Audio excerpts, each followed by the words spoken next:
Bem-vindos a mais um Rádio Avesso, o podcast que fala sobre moda, sobre comportamento, sobre comunicação, sobre branding, sobre tantas coisas de moda, sobre esse universo. De vez em quando tem até umas fofoquinhas, tem umas coisinhas para a gente se divertir também, porque moda também é diversão.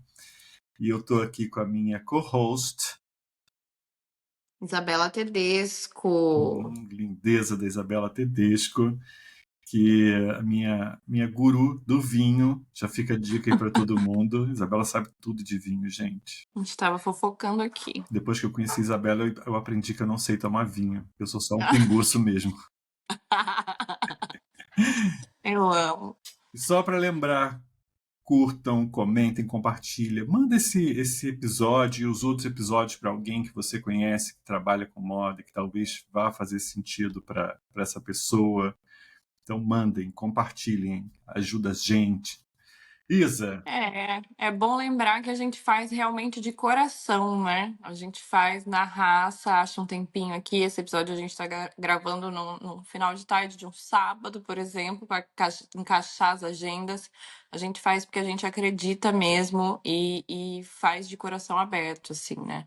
o que Então aceitamos, inclusive, sugestões de temas, né? A gente sempre, adora quando mandam. sempre podem mandar. Às vezes a gente abre caixinha, mas nem sempre a gente precisa abrir caixinha, Sim. porque o nosso propósito número um, quando foi abrir o podcast, não era só para que a gente conversasse sobre moda.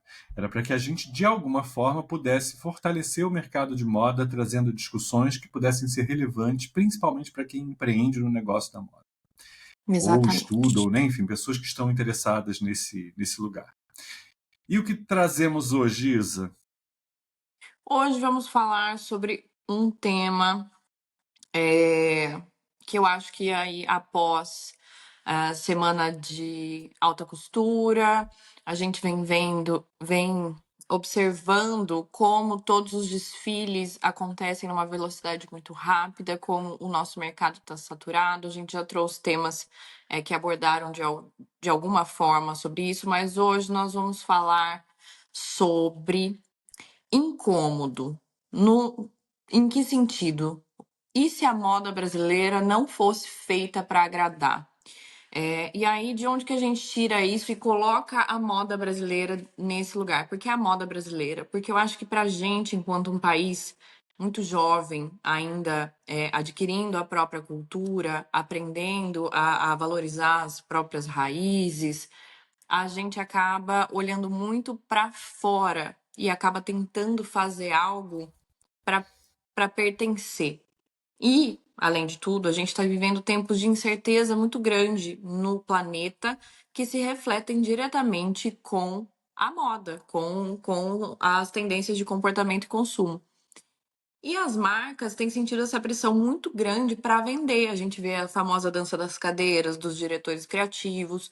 Tudo isso é uma pressão muito grande para o apelo comercial, para o resultado financeiro. E toda vez que a gente entra nessa crise, nessa incerteza, a criatividade, a ousadia, aquele incômodo que muitas vezes a arte é feita para isso, para incomodar, para trazer reflexão, a gente acaba perdendo isso nas coleções, nas passarelas. Então, hoje a gente vai falar exatamente sobre isso. E se a moda brasileira não fosse feita para agradar? O que que a gente está talvez perdendo, né? Eu sinto essa, essa dor da gente precisar só focar no comercial e não ter espaço para experimentação. Inclusive, enquanto a gente estava montando o roteiro aqui, eu me lembrei, mas acabei que nem incluí, tô lembrando aqui agora. Uma coisa que me marcou muito, que foi no ano passado, foi o desfile da Watanabe, que foi ali em cima do prédio. Como chama aquele prédio? Ai, não lembro, mas era Meu o Deus, ali no Tarsila centro de Amarelo, São né? Paulo, que o desfile foi a Tarsila Amarela e foi um negócio que alimentou a minha alma, que eu lembro até hoje, porque foi uma experiência, foi algo tão maravilhoso que ela proporcionou ali para quem estava ali. Eu sinto tanta falta desse vínculo de experiência com experimentação, porque aquilo era pura experimentação, era pura criatividade. E era um trabalho que ela tinha desenvolvido, acho que com alunos de um curso técnico de moda, modelagem, enfim. Então, além de tudo, um trabalho colaborativo de experimentação. E tinha patrocínios, e tinha muita gente afim.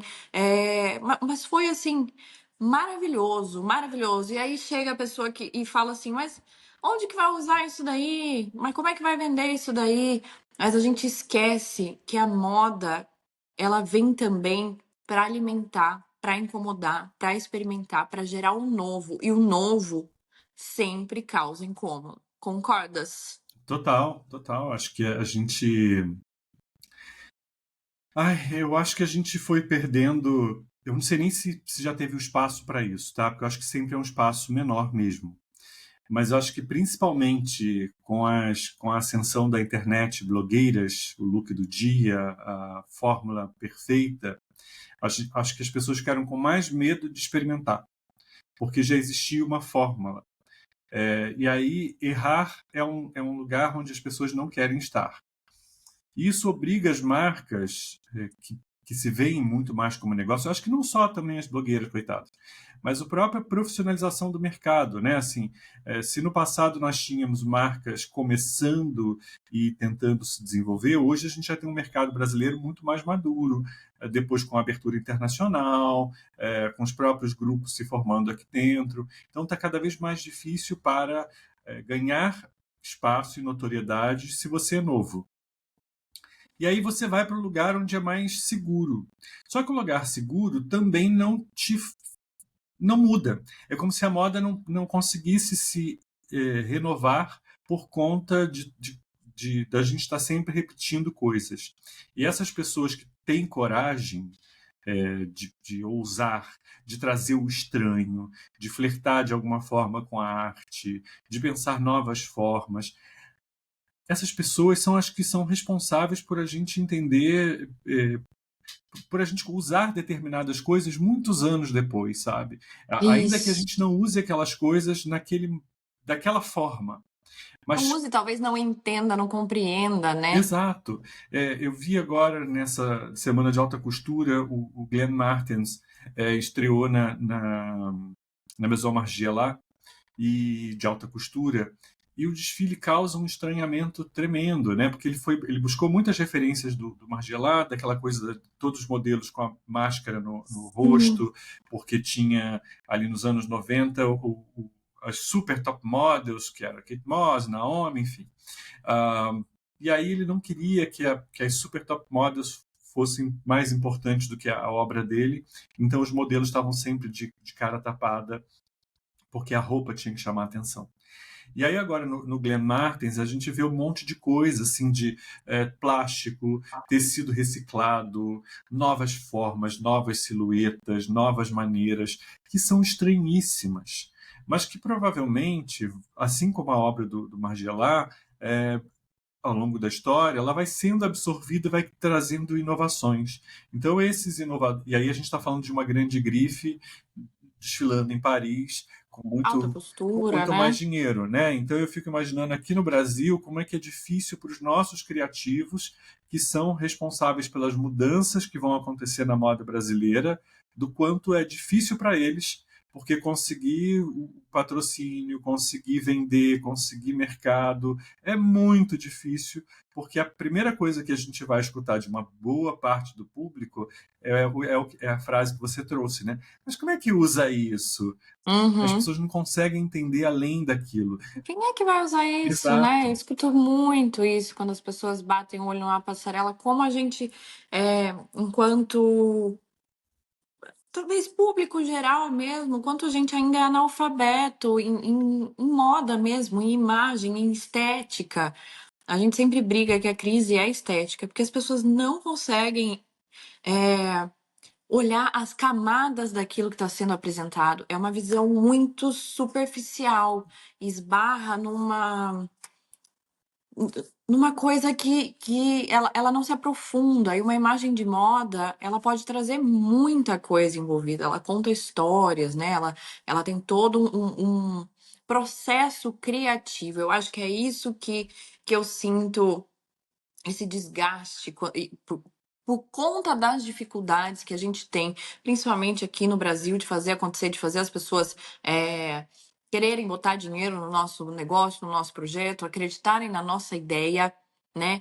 Quanto eu vejo que as marcas, as grandes empresas, indústrias, tal, têm muita dificuldade de reconhecer o valor de apoiar marcas de moda nacional, o movimento de moda nacional. A moda, em algum lugar, hoje a gente já vê um cinema nacional muito mais maduro, com muito mais movimentação, e a música, inclusive, e a moda, ela fica ainda nesse lugar, talvez, de superficial, de não necessário.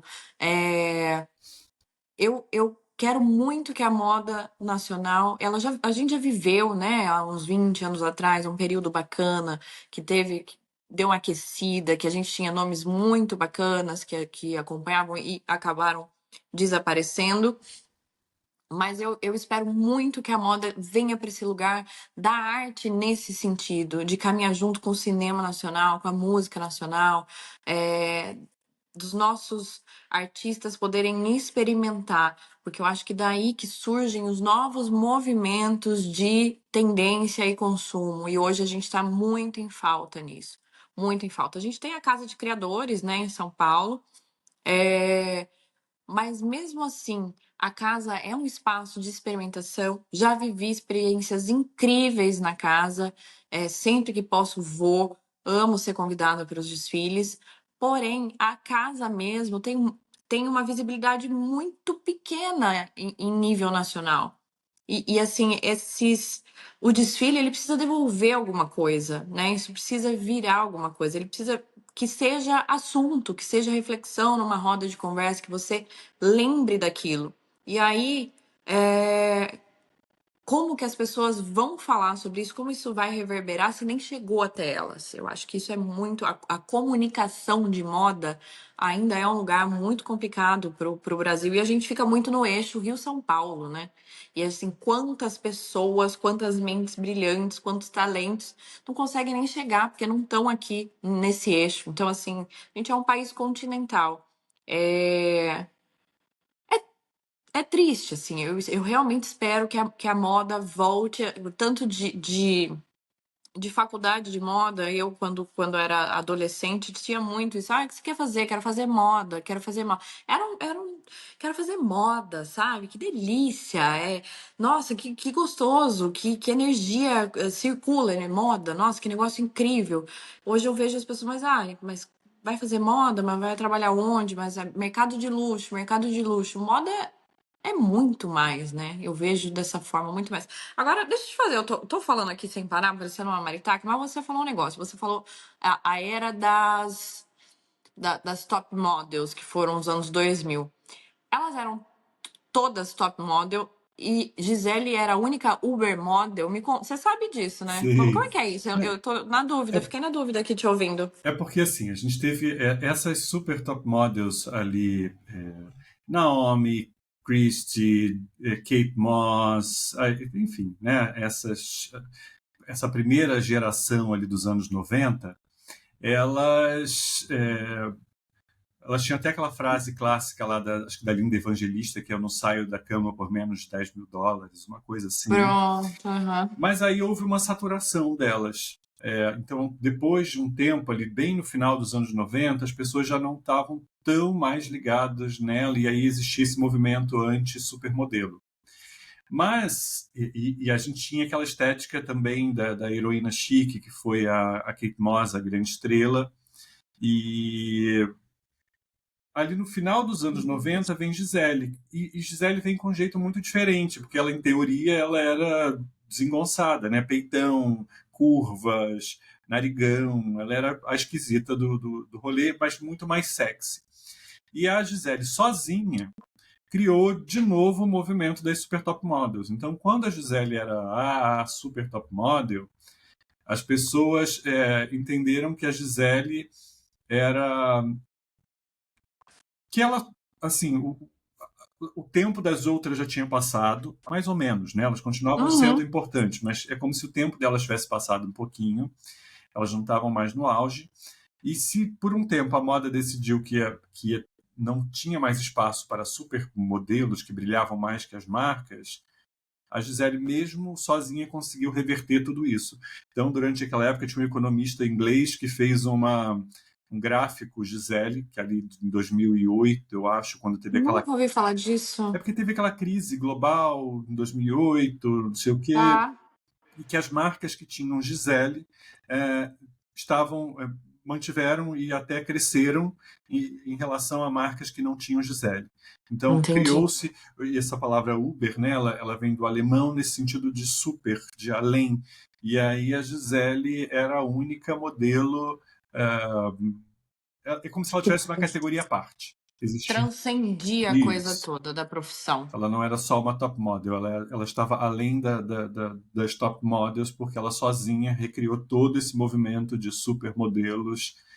Não tinha concorrência para ela durante muito tempo. Olha, a gente podia acabar aqui depois dessa aula. sobre, sobre a Eu Gisele. peguei do nada uma dúvida, mas eu amei essa explicação. Amei, amei. Eu lembro que você já tinha me falado alguma coisa parecida, mas eu tinha essa dúvida de fato. E agora aquela Agora vem maldita que cá. abraça a árvore, não trabalha mais, não faz mais nada. Virou mãe Ai, de chata 3, pra cacete. apaixonadíssima, não aparece mais. Não. Escreveu um livro, não foi Ah, isso? Uma teve um livro, coisa? uma coisa assim sobre, sei lá, tipo autoajuda, uma coisa assim, aprendizado, Ai, sei que lá. difícil. Saudade de quando ela ficava fumando cigarro e Ai, saber se ela muito tava em São melhor. Paulo, Nova York ou Tóquio. Ah, era muito melhor, rendia fotos incríveis, rendia. Entrevistas maravilhosas. Agora ela faz a mesma cara para tudo quanto é lugar. Ela Isso, ainda tira foto assim? acho que não, acho que nem isso ela faz mais. Agora, Nem assim, não, perdeu. agora ela só abraça a árvore mesmo, aí Faz aparece. yoga, É, yoga, vive de prana. isso mesmo. Ai, Deus. Detonamos Gisele de ação. Um Não, beijo, Zé. importantíssima para o nosso Brasil, para o mundo, né? É realmente um grande ícone que tá aí, né? Abraçando árvore, é sobre. Mas vem cá, de novo, eu vou fugir do roteiro, tá? Eu vou te fazer uma outra pergunta, mas eu fiquei aqui pensando. O tema do episódio principal, a gente vai trazer essa questão do incômodo. E aí eu tava elaborando sobre a passarela, sobre a dificuldade de, de você ter percepção de valor nesse trabalho experimental, de você conseguir angariar patrocínio e tal. Mas hoje a gente vive uma sociedade no Brasil que é totalmente homogeneizada no sentido de estética. É claro que dentro de eh, classes sociais, muda muito dependendo da região, do estado que você tá. Claro que a gente está sempre falando com esse parênteses. Porém, a gente tem com a internet, com as grandes influenciadoras, nananã, a gente tem essa coisa da harmonização facial, das pessoas reduzindo muito exatamente a forma como se apresentam, como se vestem, para algo muito mais sóbrio, muito mais parecido com todo mundo. Você acha que isso afeta, que esse comportamento afeta o espaço de experimentação das marcas também, como assim, desencoraja? Isa, eu acho que sim, né? Aqui a gente está no campo do achismo porque a gente não fez uma pesquisa profunda. Mas a moda funciona onde tem dinheiro, né? Tudo que é comercial funciona onde tem dinheiro, senão é arte experimental. E a moda não vive de arte, né? Não, quando tem uma exposição é sempre para alguém muito grande já consagrado.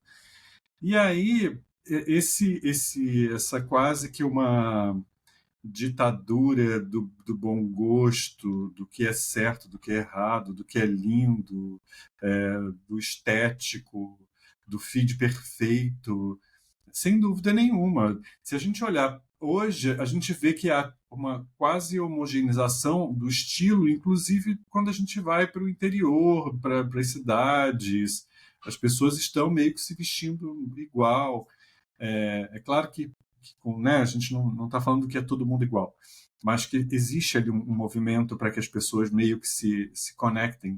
É como se todo mundo, de repente, se interessasse por moda, mas não por moda, mas na verdade, muito mais por um jeito de se vestir. É por isso que tá todo mundo usando marrom, não sabe nem por quê. Exatamente. Estranhei. No início, depois eu vi tanta gente usando que eu também me sinto na necessidade, na urgência de usar aquilo. E aí, imagina, você sabe, é caro pra caramba produzir, tudo é caro, né? Enfim, empreender em moda. E aí você empreende em moda para ganhar elogio de quem? Do pessoal da mídia, de algumas poucas pessoas que estudam, sei lá, que vivem de moda, mas no final você não vende. Então, por exemplo, você trouxe a Watanabe, que é uma marca que a gente tem maior carinho e admira. É lindo o trabalho, lindo, lindo. Mas eu acho super inteligente, porque a marca tem uma coisa de fazer um streetwear muito mais suave no que vai para a loja. Então, aquelas peças do desfile mostram todo o potencial, toda a riqueza, tudo que ela consegue pensar e fazer, mas ela tem ali parcerias com outras marcas mais comerciais para lançar linhas mais acessíveis para sobreviver. Para É sobreviver. isso. Não tem jeito. E eu acho que no mundo ideal, isso aconteceria. É exatamente o que a gente está falando. Precisa ter muito dinheiro para fazer um desfile.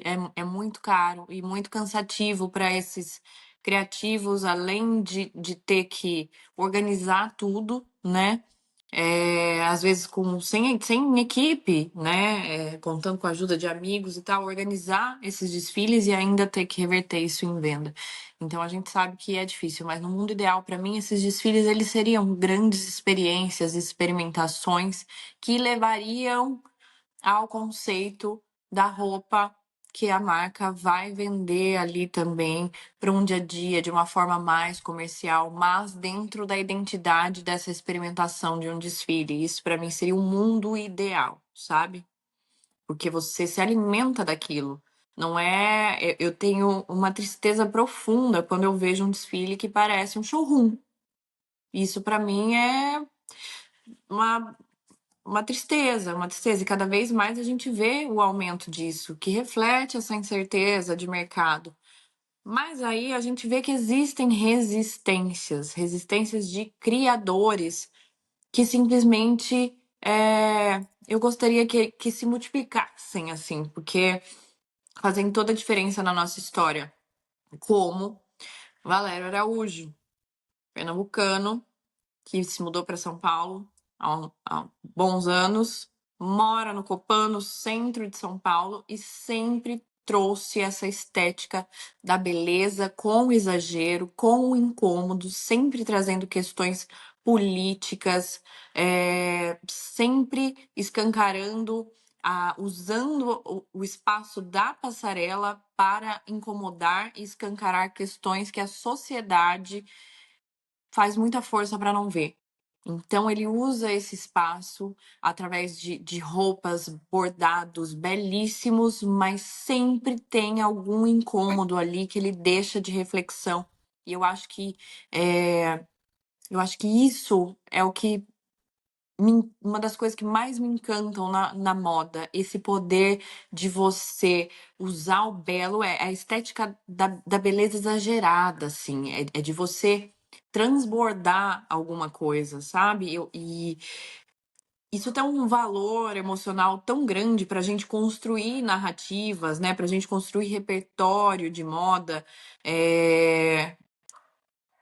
Eu sinto muita falta desse lugar e acho genial que existam pessoas que continuam fazendo como Valério, que é um ato de resistência nos dias de hoje, né? Nesse momento de incerteza e tal, onde tudo vetoriza para o outro lado, pro homogeneizado, para a cor que todo mundo quer comprar, e ter pessoas que resistem e assim tiram histórias. O último desfile dele foi o avesso, né? Então as peças pelo avesso e Foi uma ele homenagem a traz. gente. Eu até brinquei com ele, falei, é uma homenagem à Rádio Avesso. E ele traz essa questão do avesso com beleza e com incômodo. Combinar isso, eu acho que é masterizar a passarela. Para mim é como se eu estivesse comendo a cereja do bolo, pronto. Eu fico muito nesse lugar. Eu gosto muito, né, de criadores como Valério. A gente até montando o roteiro, a gente falou de outros nomes como Juna Kao, como Denner, e o Denner é de uma outra época, né? Enfim, mas eu lembro de uma passagem em que a Maria Bethânia, que é a minha cantora preferida, ela fala que ela usava muita roupa do Denner para show. E a roupa do Denner, ela falava que era uma roupa... era como se fosse ele pegava... uma vez ela falou que ele tinha um conjunto verde que parecia que era feito de esmeraldas, mas que se você olhasse de perto eram paetês vagabundérrimos, mas que na mão do Denner aquilo virava uma coisa assim, que era do espetáculo, sabe? Da beleza absoluta no palco. O espetáculo é isso. Só que o tempo passou e, de alguma forma, as coisas não mudaram, porque assim, parece que esses grandes criadores continuam criando fantasias de palco, né? Então a gente continua vendo eles sendo abraçados por artistas, mas no dia a dia a gente não vê. No dia a dia, a visão que eu acho que a massa tem sobre Valério é sempre uma coisa meio underground, é sempre uma coisa sem valor quando quando eu não preciso de uma coisa que está ligada ali quase que a criação de uma persona, de uma coisa meio fantasiosa, espetacular. Tal qual as cabeças do Exato. carnaval que fazem o maior sucesso. Exato. Então tá sempre eles estão sempre nesse lugar que eles ficam não são vistos da mesma forma que outros são vistos. A própria mídia e as pessoas, de um modo geral, pensam nessas pessoas como nessas épocas de pensar alguma coisa fantasiosa, mas não olham para eles como negócio, como business, como projeto, como expansão. É sempre nesse lugar que eles são acessados em determinados momentos do mundo, do mundo no sentido de festivo, mas nunca Sim. no dia a dia, né? Então é sempre muito difícil para quem está começando na moda, e é muito comum, porque você, né, no outro episódio a gente falou que queria entrevistar o Alexander McQueen, uma pergunta que foi feita. E o Alexander McQueen é essa pessoa que sempre nos levou para o mundo dos sonhos com as roupas. A gente não sonhava usar uma roupa do Alexander McQueen porque a gente queria estar bonitinho, não, porque a gente queria ser uma obra de arte, porque a gente queria sair do mundo que a gente vive para ir... Extrapolar o real, o básico, sair o comum, o ordinário. Exato. Só que, imagina, a pessoa sai da faculdade com esses nomes na cabeça. Porque na faculdade eles não vão falar sobre a modinha da Maria do Bairro. Chutei aqui o nome de uma marca para não ofender ninguém, e talvez até exista alguma lojinha com esse nome. E aí a pessoa sai com aquela empolgação tremenda, querendo criar coisas incríveis. Tanto é que desfile de formatura de faculdade, para mim, é a coisa mais horrorosa do mundo. É um surto. Porque a galera imagina umas coisas, umas performances, umas roupas, só que tá tudo mal feito porque não tem dinheiro, e aí é um horror. O dinheiro, falta prática, né? Exato. Então, para mim, é a pior coisa do mundo. Nunca me convidem, porque eu não gosto de ir. Eu amo. Sempre que me convidam, eu vou, juro. Eu não, eu fico com vergonha. Porque eu vou falar isso, vou falar, nossa, tá horrível. Nossa, que bosta. Mas acho que assim, o que falta, talvez, é a gente encontrar diálogos mais profundos para achar um caminho do meio. Para achar um caminho de como... eu acho que esse modelo que a Watanabe faz, eu acho fantástico. Porque ela tem lá o poder dela dentro da passarela, mas ela tem coleções que são desenvolvidas com outras marcas que são muito mais palatáveis, fáceis. Sim. E aí ela acha o equilíbrio para poder criar, inovar, transgredir, mas ao mesmo tempo sobreviver. né? Então, acho que o grande desafio da moda hoje é sobreviver. Porque também a falsa ideia de que fazer uma coisa que é muito consagrada vai dar certo é muito grande. Porque está todo mundo fazendo aquilo. E está todo Aham. mundo com muito mais dinheiro, com muito mais nome, já com um monte de pontos de venda. Então já tem gente fazendo e fazendo melhor que você. Você não vai conseguir entrar naquele mercado a não ser que você tenha preço. E ainda assim, com muita dificuldade. Porque hoje em dia também preço não dá para brigar. Porque brigar com preço Não, é quase impossível. Assim, tem sempre alguém fazendo mais barato que você. E aí, eu acho que a gente tem que achar.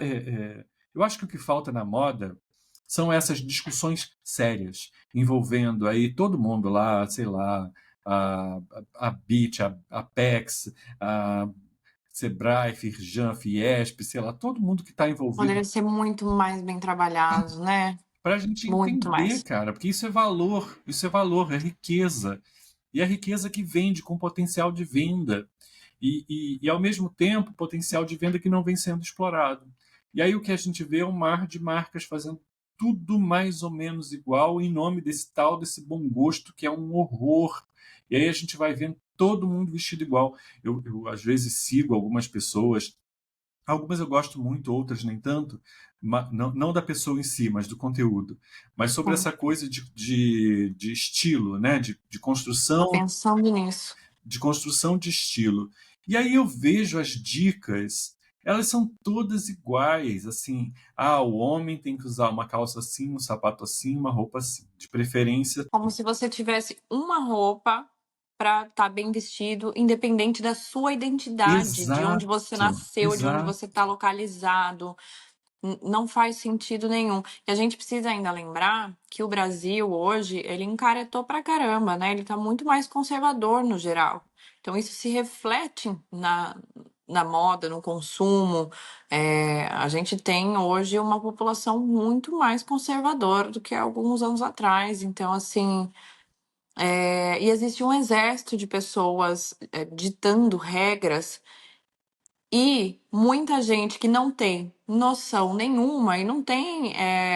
Não existe culpa nesse sentido, ninguém é obrigado a saber, mas que entende o valor da imagem e vai buscar essa informação e acaba saindo quadrada, com regras prontas, por mais que eu vejo falando, encontra o seu estilo, não sei o que lá. Eu conheço profissionais maravilhosos que fazem esse trabalho de se debruçar e ajudar a pessoa a guia, a ser a própria guia, para através da identidade dela, ela encontrar seu próprio estilo, se sentir à vontade para comprar novas roupas, enfim.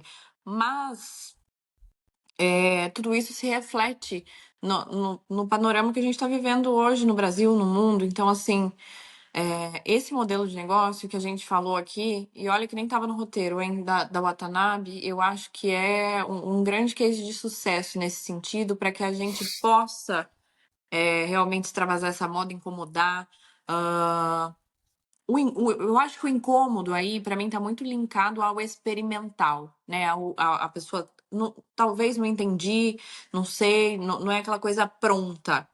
Porque eu acho que quando você traz esse lúdico para a passarela, você dá espaço para a pessoa imaginar, para ela, sabe, aquela coisa de você ficar pensando naquilo, será de uma obra de arte que você vai tentar entender o contexto. Quando você dá tudo pronto, a gente não tem contexto, a coisa simplesmente passa. E nessa velocidade que a gente está de informação, isso é doido também, né? Nessa velocidade que a gente tem de TikTok, de redes sociais e nananã, tá todo mundo homogeneizado ou homogeneizado, hein, gente? Homogêneo. Enfim, descobriu em casa. Brincadeira. ChatGPT, alô. É. Mas enfim, tá todo mundo querendo chamar. A gente tá vivendo a era da economia, da atenção, e tá todo mundo fazendo a mesma coisa. Que loucura isso! Eu não tinha pensado nisso. É. Agora me deu um nó. Faz sentido nenhum, O gente. famoso triplex na cabeça, né? Exato. Vou dormir pensando sobre isso É. hoje. Trago resposta pra vocês no próximo episódio, se eu tiver. Mas é isso, É né? sobre isso. É sobre isso que a gente vê aí essa ideia dos algoritmos nesse lugar. Para eles é ótimo. É ótimo criar pessoas cada vez mais homogêneas, que se diferem talvez em alguns grandes blocos e que guerreiam entre si, e aí a gente vai ver isso na política, na moda, nos negócios, enfim, todos os paranauês que a gente puder ver. Mas é um grupo que é maravilhoso, porque imagina você ter uma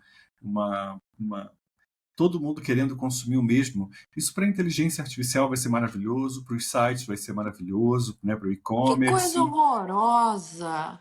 E aí a gente fica com muito menos tempo do experimentar, né? E eu acho que isso é muito louco, porque assim, a gente já não lê mais como a gente lia, a gente lê título, e o título hoje ele tem aquela coisa do clickbait, né? De fazer com que Nossa, que você ódio que eu tenho disso. só chama atenção pelo título, e o título às vezes nem diz exatamente o que a matéria disse, a matéria às vezes está até boa, mas o título é sempre muito polêmico para gerar, só que as pessoas só vão ler o título e a partir daquele título elas já tiram as conclusões delas.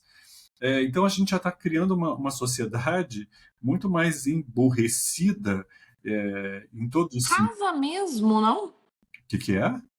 Uma sociedade rasa. Total. Total, rasa. Mas é porque é muito mais fácil dominação. No final, Total. a gente é peça de um grande jogo de tabuleiro em que existem lá as forças que dominam hoje em dia. Nossa, que papo aleatório, né? A gente está falando de teoria. Tô amando! Mas é porque, assim, né?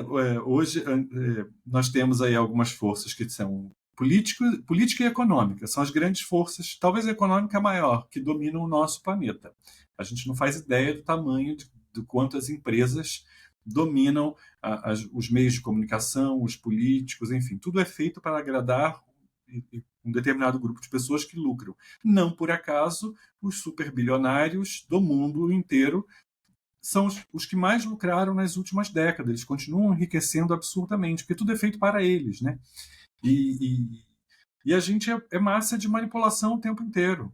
Então, quanto menos a gente pensar fora da tal da caixinha, melhor é para eles. Porque a gente é massa. E enquanto massa, produto massificado, ideia massificada, é muito mais fácil de controlar, é muito mais fácil de lucrar.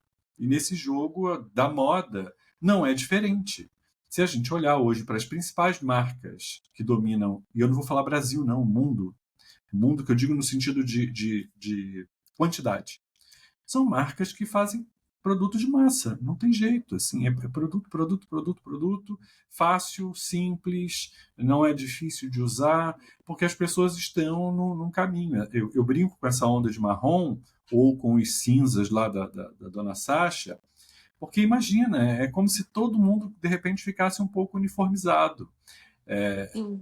e uniformizado nesse lugar do um pouco de medo de ser estranho. A gente não quer ser estranho, a gente quer estar por dentro de tudo, saber de todos os assuntos, dominar tudo o que está acontecendo, mas tudo que é do mainstream, tudo tem que estar validado por alguém de alguma forma. Então isso é Isso. muito, muito assustador, e isso dentro da moda é muito desafiador. E nesse ponto, vou pegar uma marca aqui, que a gente de vez em quando fala dela, que é a Farm. Porque a Farm, para mim, ela criou um jeito inteligente de fazer com que as pessoas não sejam. Eu não estou dizendo que ela é mega criadora, não, tá? Não tô elevando ela a esse ponto, tipo assim, como um experimental, como um Valério Araújo, como alguém desse lugar, não. Mas dentro do mainstream, ela achou um jeito de levar cor, de levar estampa, de misturar estampa, de fazer Com muita combinações, identidade. né, muito forte e que de alguma forma quebra esse pensamento do mainstream, onde está todo mundo com medo de fazer coisas, de ousar. E eu estou trazendo a Farm porque ela é de massa.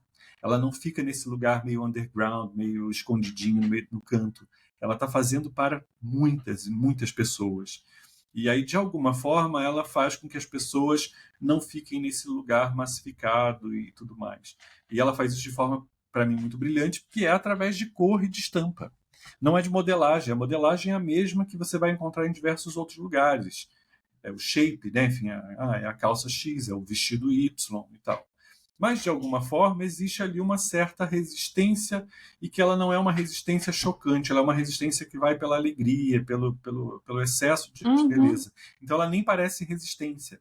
Eu acho que nesse lugar é que ela é muito brilhante, nesse lugar para mim. Realmente, eu não tinha visto nessa ótica. E tô te ouvindo falar aqui e tô pensando que eu tô desenvolvendo o Verão 27, a coleção de Verão 27.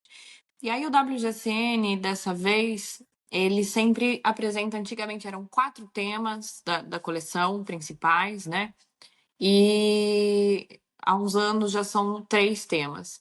E aí da coleção de inverno para o verão 27, pela primeira vez eles mantiveram os mesmos temas e a quantidade de cor que transicionou para a cartela de cor é algo que faz muito sentido para mim, pensando consumo, pensando que as pessoas estão tendo cada vez mais noção que a gente tem muita roupa no mundo, que a gente não precisa de mais uma marca de roupa, nananana, mas ao mesmo tempo isso leva para essa coisa de mais do mesmo, porque é tanta incerteza, tanta insegurança, que até quem deveria apontar essas tendências e tentar inspirar e tal, travou.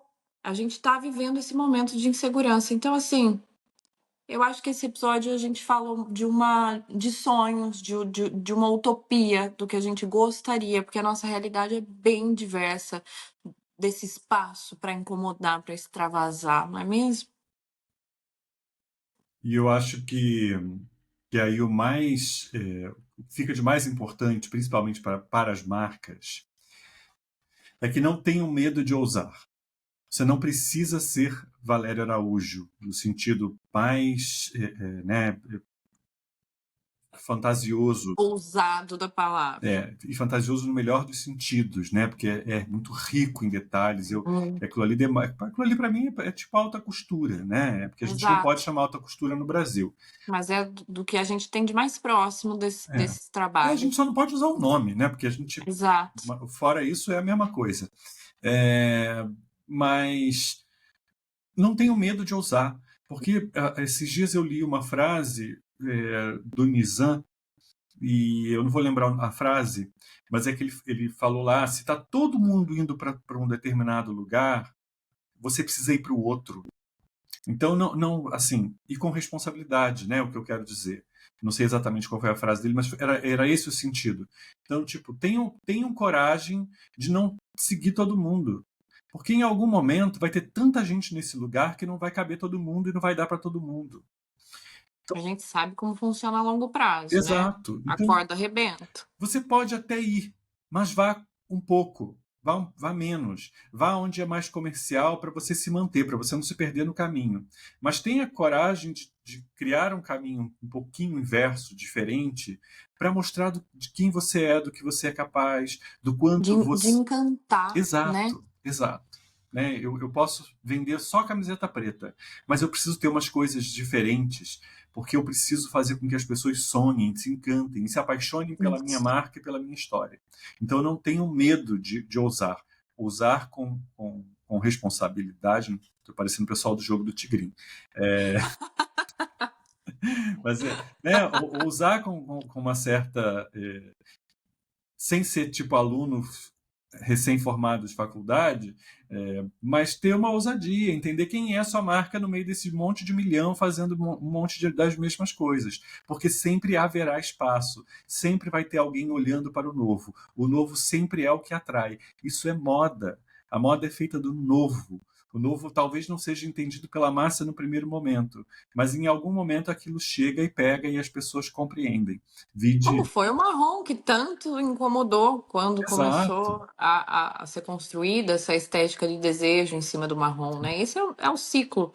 Mas a gente precisa desses precursores, dessas pessoas que têm coragem de ousar, de extravasar, de incomodar, para que a gente crie novas tendências. É exatamente esse ponto. E no ponto de branding é diferenciação. Isso para mim é fundamental. Marca que é igual a outra marca está fora, não tem espaço na cabeça das pessoas para quem é todo mundo igual. Alguém chegou primeiro, está fazendo super trabalho, essa pessoa vai ser lembrada. Todo o resto para baixo é o famoso genérico. Tipo, o genérico, tipo, sei lá, qualquer coisa que não é o original é genérico, né? Então, e o original é aquele, tipo, sei lá, Coca-Cola, qualquer outro refrigerante de cola é genérico. Doritos, qualquer salgadinho que não seja de milho, que não seja Doritos, é uma versão, a gente fala, é um genérico. E a gente geralmente escolhe o genérico porque ele estava mais barato do que o original, porque senão a gente sempre quer o original. Então, não tenham realmente medo de se diferenciar, de fazer, mostrar que o seu é diferente em algum sentido, e sem dúvida nenhuma, há sempre espaço para o que é novo. Sempre vai haver o interesse pelo que é novo, porque no final é isso que as pessoas precisam. Essa ideia de que todo mundo massificado, todo mundo igual, cria uniforme. A gente não gosta de uniforme. Vai chegar um momento em que a gente vai falar, não aguento mais Deu. todo mundo usando monocromático, não aguento mais todo mundo usando não sei o quê. Só E que voltam as estampas, volta a moda boho, volta. Ah, Só que o que acontece?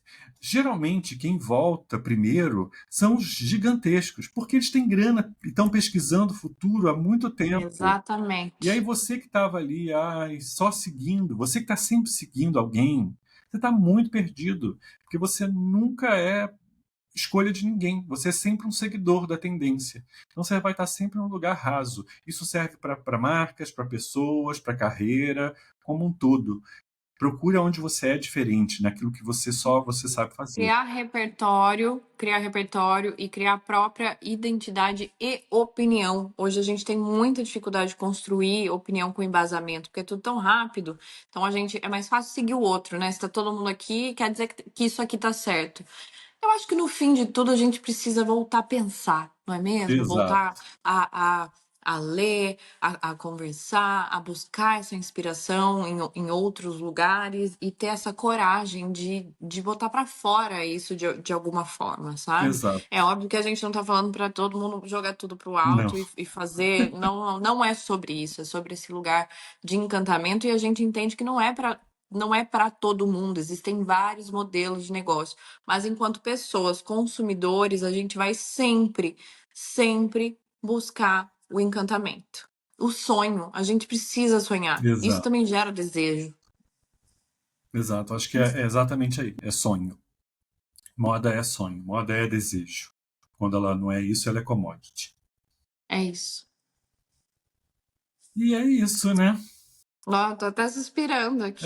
Porque foi um episódio que foi para tantos lugares que não estavam no roteiro e, Gostoso. e é bom, né? Porque são assuntos que renderiam muito mais e assuntos que a gente espera, inclusive, que renda muito mais na cabeça de cada um que ouve, na cabeça de como cada um vai receber isso, porque não tem uma resposta fechada sobre nada. Mas é muito legal quando a gente provoca algum tipo de questionamento para que as pessoas percebam onde é que elas estão e para onde elas vão e como que elas vão fazer isso de maneira em que elas não sejam só mais um seguindo lá na multidão. É isso. E que a gente consiga, de alguma forma, provocar a reflexão, né?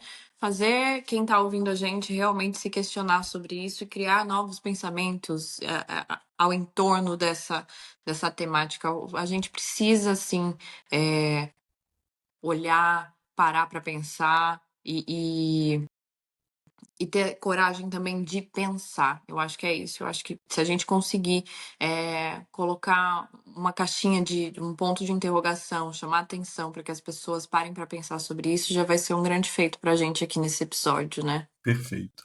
Perfeição, gatinha. Adorei. Feição. Adorei o nosso incômodo, O nosso incômodo. o nosso, Eu também amei. a gente foi para muitos lugares e, enfim, que todo mundo consiga ir para muitos lugares e que a gente troque bastante. Isa, obrigado por mais um Rádio Avesso. Um E beijo. beijo para todos. Compartilhem, comentem, deem 5 estrelas, deem 4 estrelas. Não, 4 estrelas não, 5 estrelas. Pelo amor Pelo de amor de Deus. Deus.